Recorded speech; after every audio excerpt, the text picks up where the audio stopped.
What's up, Pokerbrandon here, and in this hand, I have King 10 of clubs playing 5-5 at the Gardens Casino in Hawaiian Gardens, California.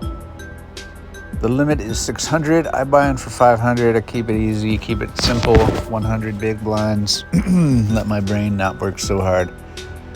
And this is what happened. So I was playing for about 30 minutes at this session, and I was super tight. I'm maybe opening or getting my money in one hand out of every 2 orbits, maybe 3 orbits. So my VPIP was around 5%.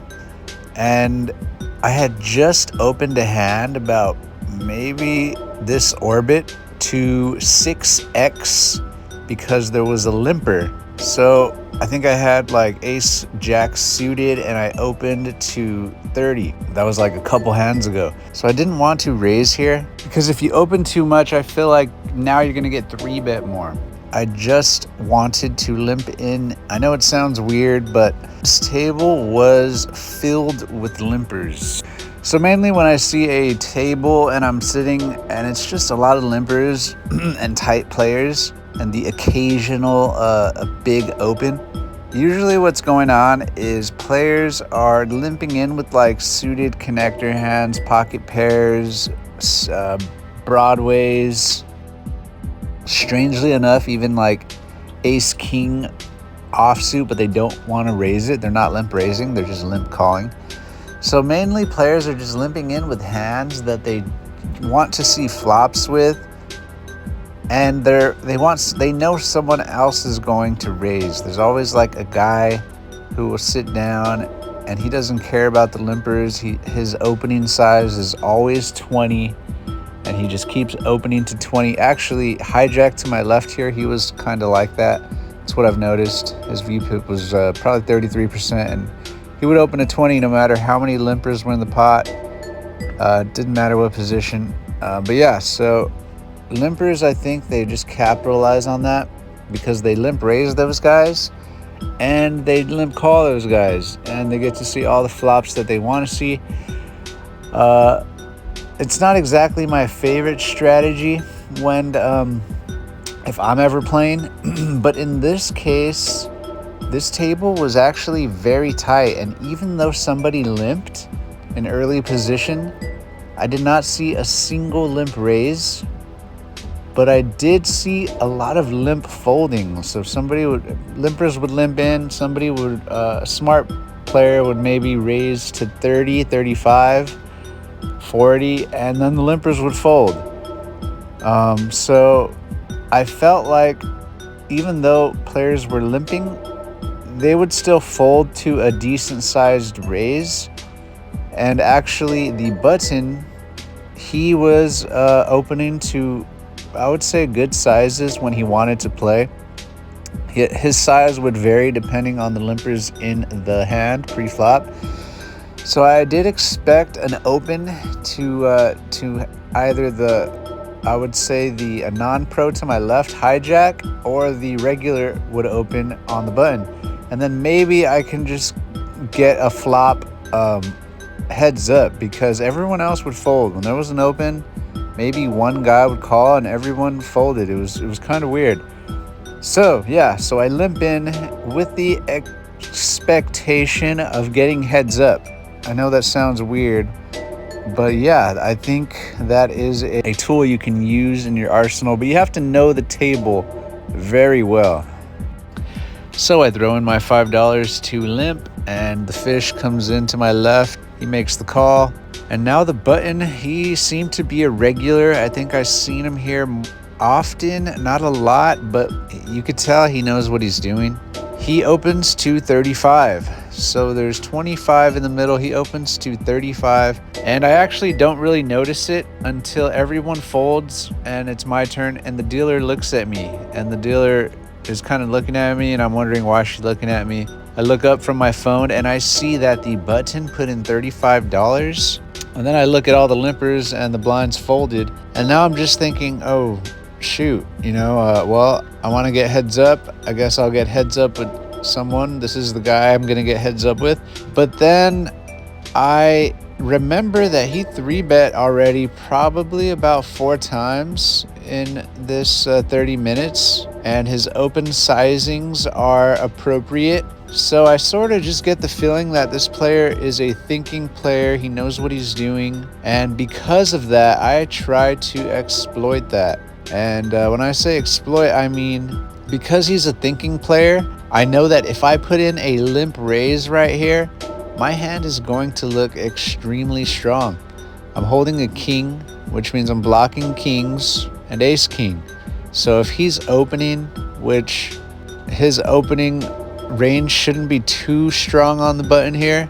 At best, I think I give him like ace queen. If I put in a huge limp raise as a 3-bet, I know that he's going to think my hand is huge, like absolutely huge, because there was no limp raising going on, and I don't think I ever 3-bet. Yeah, I did not 3-bet yet at this session, so this would be my first 3-bet, and on top of it, it's a limp raise. So I decided to go huge on my sizing here. I think that $180 is enough to just force out folds.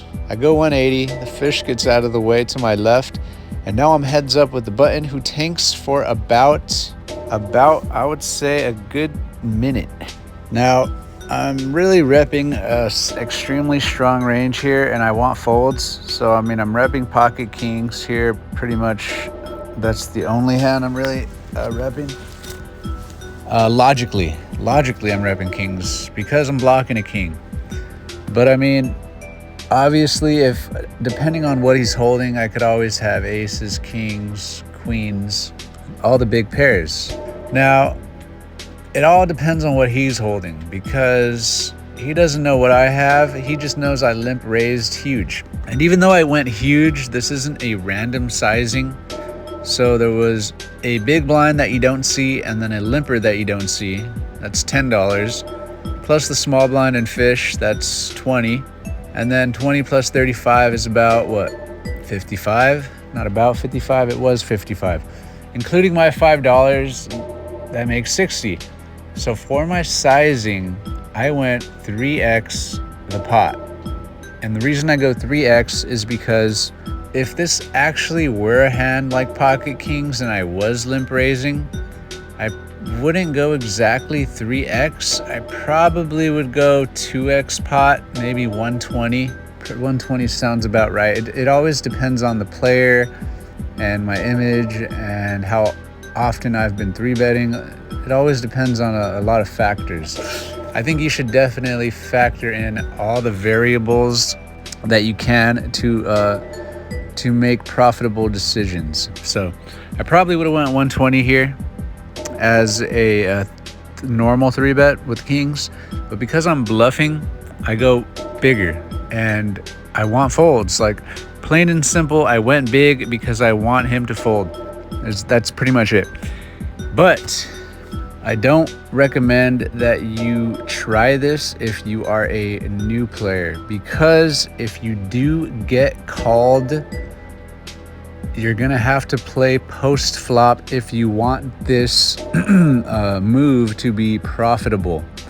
So this isn't really something I recommend you do if you're just planning on giving up after he calls you and you miss the board.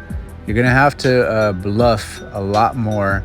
When you start a bluff, if you want that bluff to be profitable, you're gonna have to finish the bluff. And that's gonna involve you losing a lot of money sometimes. But if you are okay with that and it's in your bankroll to have that in your arsenal, I recommend you try it out. I only like to bluff thinking players, logical players.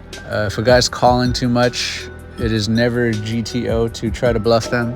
If a guy doesn't really think about anything, he just raises with big hands when he has them, that's not the guy you should try to make fold pre-flop. I really felt like this was the exact type of guy who would fold to a limp raise.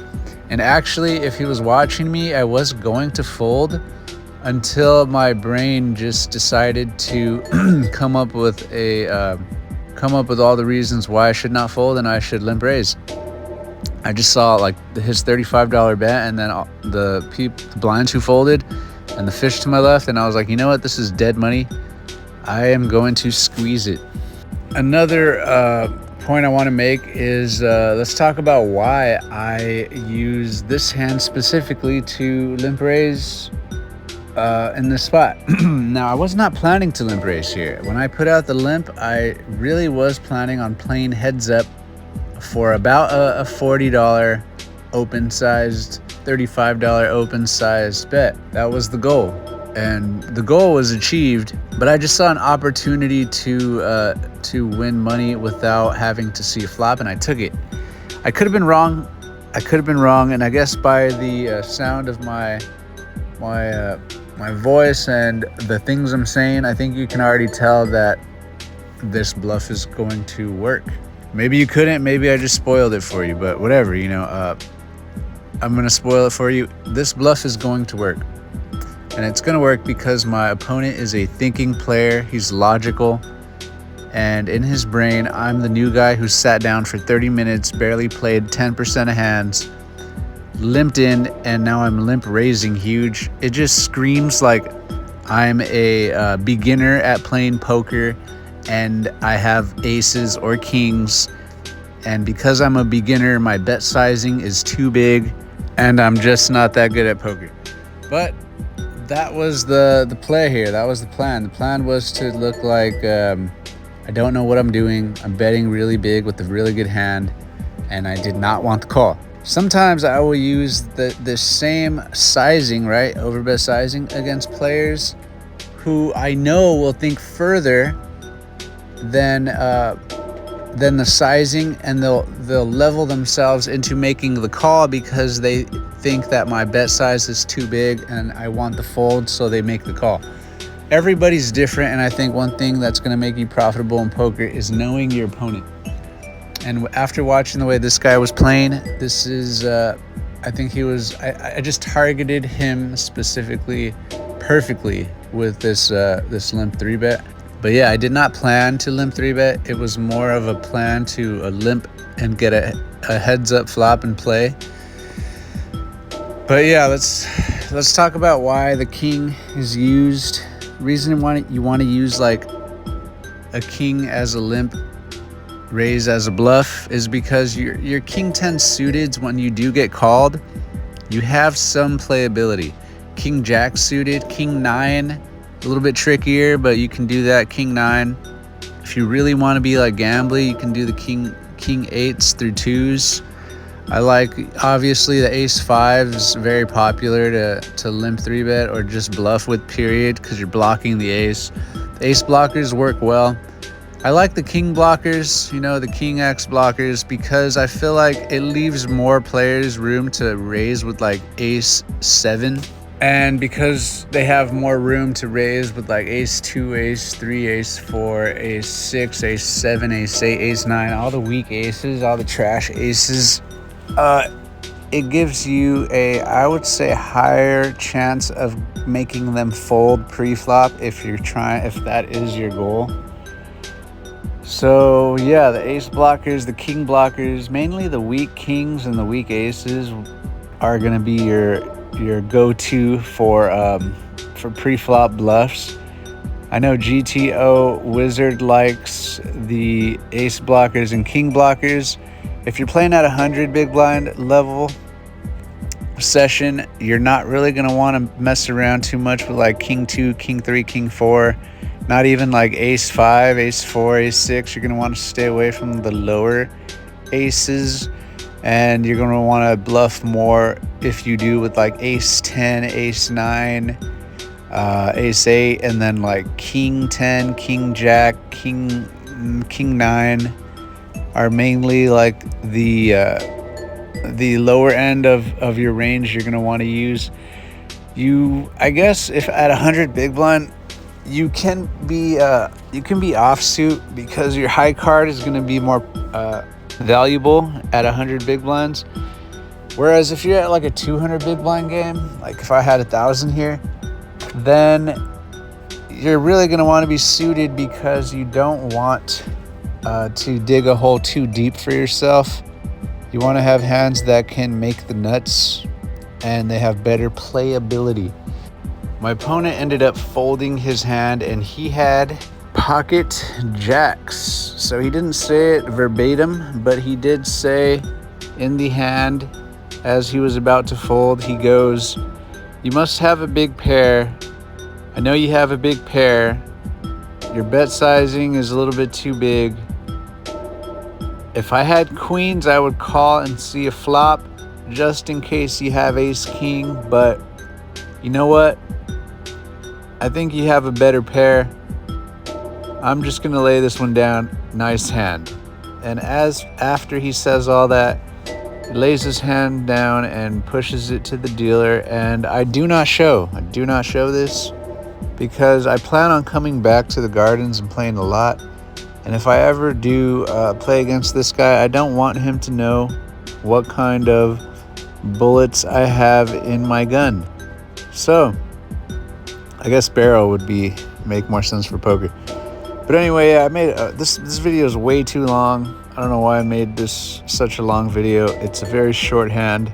It's just a simple limp raise with an overbet sizing. This video could be stated in a way shorter fashion, but whatever, I hope a lot of my logical thinking here is helpful to you, and it gives you a little insight on something you can do. I'm Pokerbrandon. I'm out.